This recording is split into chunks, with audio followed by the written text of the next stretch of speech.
Good morning. Today we are going to discuss about gamma decay.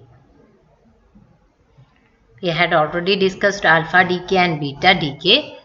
Now we are going to learn about gamma decay.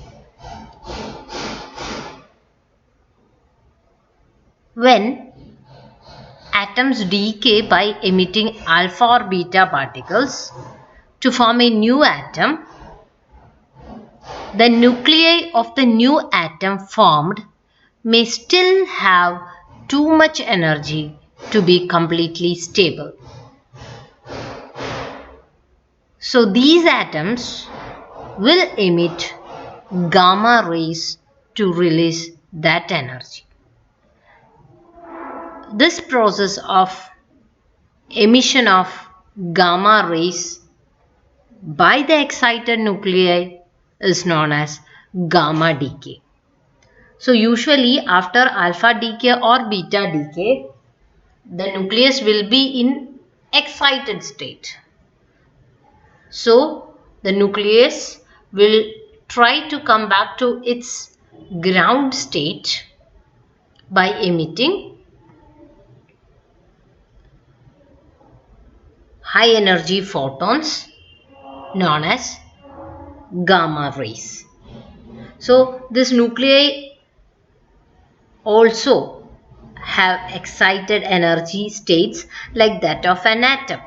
So when a nucleus jumps from excited state to ground state, it emits a photon which is having an energy equal to the energy difference between excited state and ground state.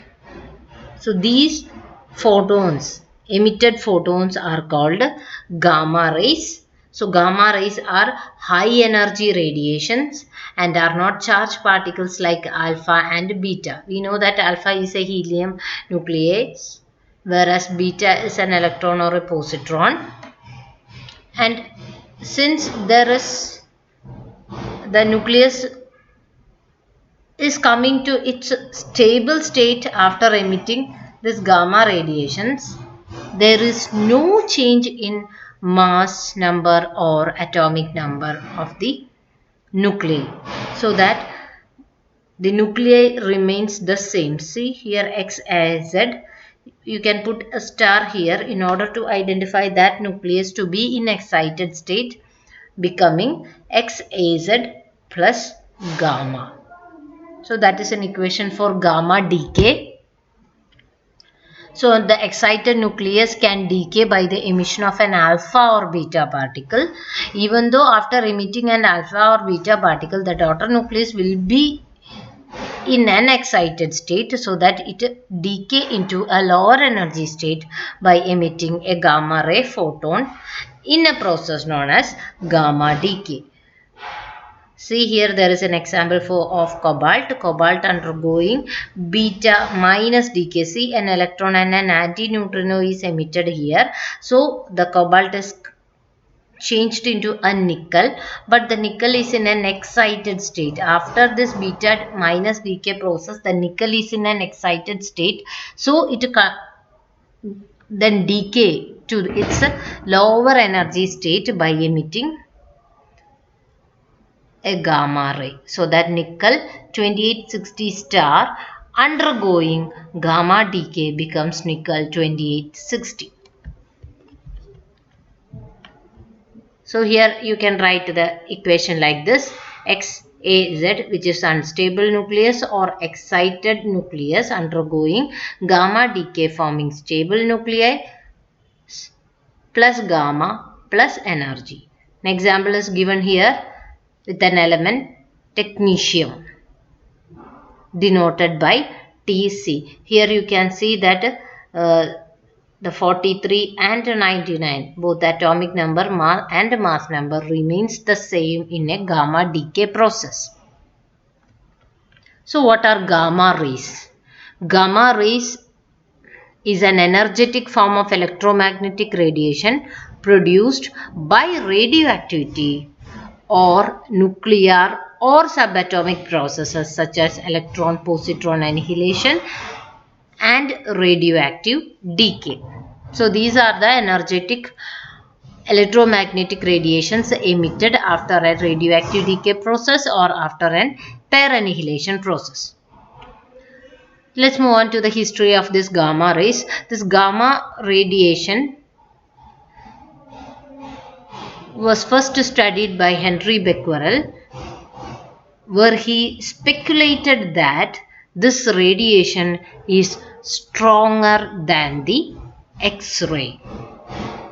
Later, it was a French chemist and physicist Paul Ulrich Villard in 1900 who had discovered this gamma ray by studying the radiations coming from radium, polonium and uranium. And he finds that this gamma rays cannot be deflected by magnetic field. And in 1914, it was Ernest Rutherford and Edward Andrade who showed that these gamma rays were a form of electromagnetic radiations by measuring their wavelengths using crystal diffraction. And it was Ernest and Rutherford who named gamma rays. And when they studied this wavelength of this gamma rays, they found that this wavelength were similar to those of X-rays and were very short.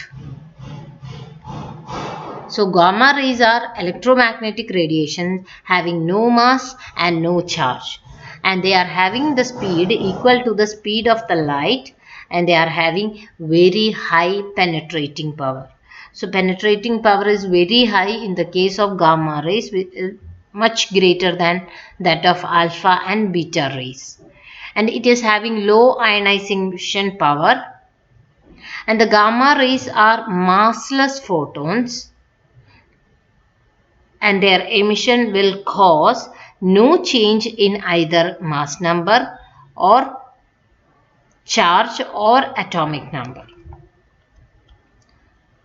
See here in this picture you can see the penetration power of alpha, beta and gamma, where you can see gamma is more penetrating radiation than alpha and beta, and it is having the greatest energy and having high frequency also. High frequency, or we can say that these are the radiations of shorter wavelength. Since they are not charged, they cannot be deflected in a magnetic field as well as in an electric field. So there was a comparison about this gamma rays and X-rays. Gamma rays and X-rays are electromagnetic radiation, but there is a small difference between two. Gamma photons are ejected from the excited nucleus. We had seen it.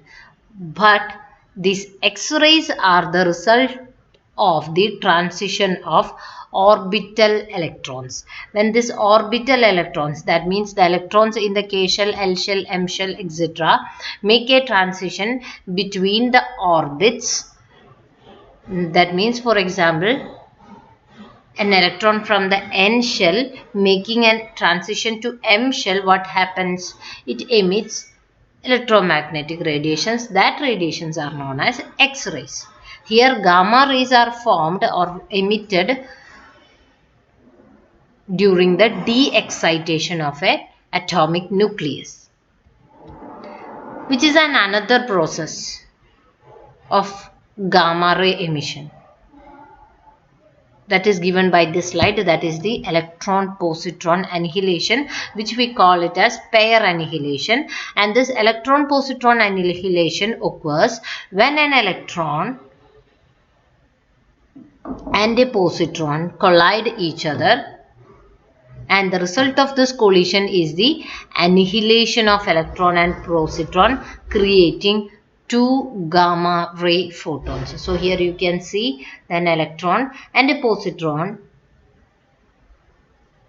annihilates to form two gamma rays. See, we had already said that there is an the nucleus is in an excited state, isn't it? We had seen the equation here.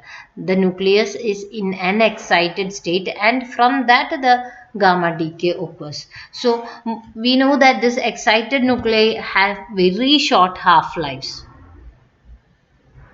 but a few nucleus will remain in their excited state for several hours, similar to that of a metastable state of an atom.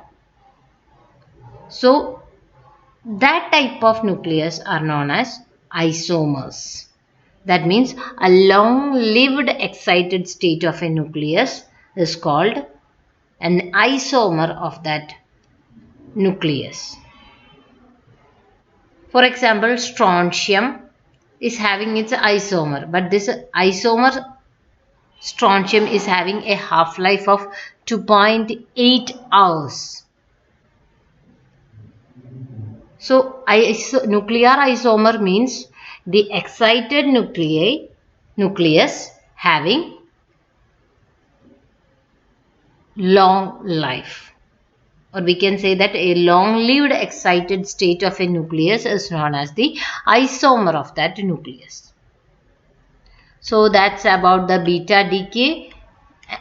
gamma decay, in which gamma radiations are emitted from an excited nucleus, and we had seen the properties of gamma ray, and pair annihilation is the another process where there is an emission of gamma rays. Thank you.